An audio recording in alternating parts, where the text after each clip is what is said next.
नमस्कार मित्रों, मैं भुवन चंद्र जोशी। रामलीलाओं का सीज़न दौर शुरू हो गया है। कहीं पर तालीम हो रही है। लोग जगह जगह आजकल तालीमों का शुरुआत हो गई है। जहाँ तक देवभूमि उत्तराखंड का सवाल है कि हर जगह तालीम ही तालीम। जो लोग रामलीलाएँ कर रहे हैं, चाहे पहाड़ों की रामलीला हो, चाहे मैदानी क्षेत्रों की रामलीला हो, चाहे शहरों की रामलीला हो, हर जगह आजकल तालीम और तालीम। लेकिन रामलीलाओं का ये जोर शोर बहुत अच्छा लोगों को एक सुकून और खुशहाली देता है। एक खुशी की बात होती है जब रामलीला आती है। 10 दिन तक की रामलीला ये शुरुआत नवरात्रों की होती है।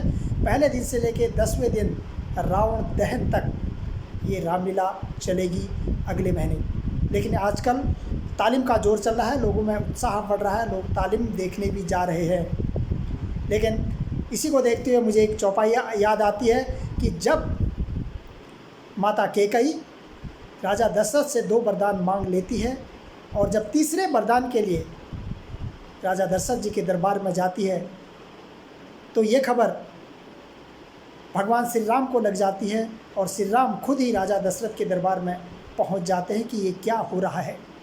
लेकिन जब राजा दशरथ के पास श्री राम पहुंचते हैं, भगवान राम वहाँ पर उनके दरबार में पहुंचते हैं स्वयं, तो राजा दशरथ को वो मूर्छित पाते हैं और न हिलते हैं न डुलते हैं। पिता उनके राजा दशरथ और न कुछ बोलते हैं। जब बार बार पिता से वो बात करने की कोशिश करते हैं तो वो ज़मीन पर लेटे हुए होते हैं और न बात करते हैं न कोई किसी से बोलते हैं।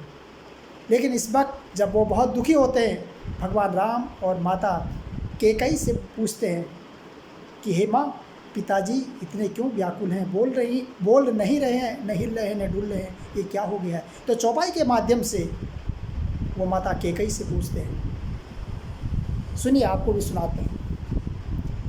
पिताजी कैसे व्याकुल हैं, हमें माता बता दीजिए। पिताजी कैसे व्याकुल हैं, हमें माता बता दीजिए। हुआ अपराध जो मुझसे, हुआ अपराध जो मुझसे, क्षमा उसको करा दीजिए। हुआ अपराध जो मुझसे, हुआ अपराध जो मुझसे, उसे क्षमा करा दीजिए। पिताजी कैसे व्याकुल हैं, हमें माता बता दीजिए। मुझे है शोक अति भारी, पिता की देख हालत को। मुझे है शोक अति भारी, पिता की देख हालत को।